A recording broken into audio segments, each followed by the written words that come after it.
Differentiation elongation की process start होती है। इलॉन्गेशन की प्रोसेस में जो सिंथेसिस होती है न्यू स्टैंड्स की, वो फॉर्म होती है। मतलब जो पेरेंटल स्टैंड थे उनके सामने न्यू डीएनए के स्टैंड्स फॉर्म होते हैं, डॉटर स्टैंड, और इनको एक स्टैंडर्ड टेम्पलेट जो है, जो पेरेंट स्टैंडर्ड टेम्पलेट है, उसके सामने ही स्टार्ट होती है। तो जो बी हेलिकेज था, डीएनए बी हेलिकेज, ये इनकी सुपर कॉइलिंग को ओपन कर देता है और बीच में ही स्टिक हो जाता है, जिससे कि जो सुपर कॉइलिंग है आपस में फिर से वाइंड ना होने पाए, इसको अनवाइंड रखता है। और इसके पीछे जो टेंशन क्रिएट होता है वो टेंशन को रिलीज़ करता है टोपो आइसोमरेज या गायरेज एंजाइम, और इसके ऊपर पॉलीमरेज 3 आकर के अटैच हो जाता है, जिसमें एक कोर में एक स्टैंड और दूसरे कोर में दूसरा स्टैंड अटैच होता है, और बीच में होता है clamp loading with open beta clamp. इसको क्लैंप लोडर भी कहते हैं। ये क्लैंप लोडिंग कॉम्प्लेक्स होता है विद बीटा क्लैंप लोडर। अब जो स्टैंड यहाँ पर 5 प्राइम से 3 प्राइम की तरफ चलता है वो कॉन्टिन्यूअस सिंथेसिस करता है, क्योंकि 3 प्राइम की तरफ जो हाइड्रोक्सिल ग्रुप होता है वो फंक्शनल ग्रुप होता है, यहाँ पर जुड़ते जाते हैं। अगर ये पेरेंट स्टैंड है ये 3 प्राइम और इधर है 5 प्राइम, तो इसके सामने होगा 5 प्राइम और इधर होगा 3 प्राइम। तो ये जो स्टैंड बनेगा ये कॉन्टिन्यूअस सिंथेसिस में बनेगा, कॉन्टिन्यूअस सिंथेसिस इसकी होगी।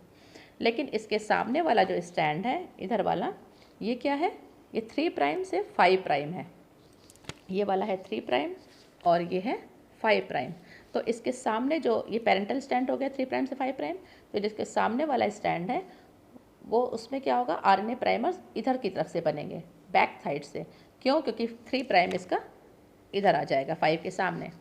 तो इस स्टैंड को कहेंगे लैगिंग स्टैंड, क्योंकि यहाँ पर छोटे छोटे फ्रैगमेंट्स के फॉर्म में आरएनए प्राइमर आता है, आरएनए प्राइमर जुड़ते हैं।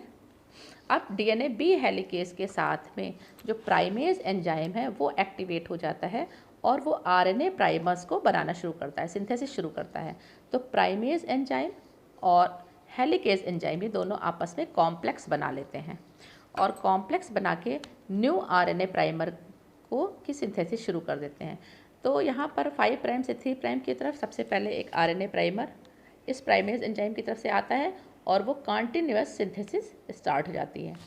जबकि इधर क्या होता है, जिधर की 3 प्राइम से 5 प्राइम है, यहाँ पर इधर से छोटे छोटे से आरएनए प्राइमर्स आकर के बनते हैं, जो कि बाद में लाइगेज एंजाइम के थ्रू जोड़ दिए जाते हैं और ये स्टैंड कॉन्टिन्यूअस स्टैंड बन जाता है। ये पेरेंटल स्टैंड है और ये वाला कौन सा है, ये न्यू टेम्पलेट स्टैंड बना है। ये पेरेंट है और ये न्यू टेम्पलेट स्टैंड है। इसी तरह से ये पेरेंट स्टैंड है और ये वाला न्यू स्टैंड है। और इस वाले स्टैंड को कहते हैं लैगिंग स्टैंड और इस वाले स्टैंड को कहते हैं लीडिंग स्टैंड। इसी समय यहाँ पर ओकाजाकी फ्रैगमेंट्स, ये जो हैं ये ओकाजाकी फ्रैगमेंट्स कहलाते हैं, छोटे छोटे फ्रैगमेंट बन जाते हैं। बाद में इन सबको ज्वाइंट कर दिया जाता है।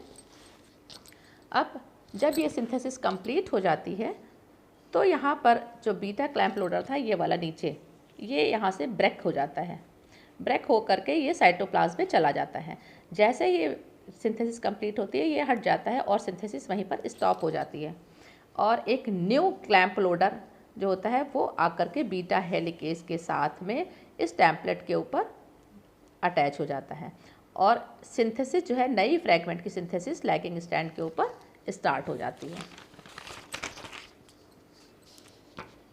ये है, ये देखो, ये बीटा क्लैंप लोडर है, ये डिस्कार्ड हो जाता है और बाद में साइटोप्लाज्म में जाकर के डिसोशिएट हो जाता है।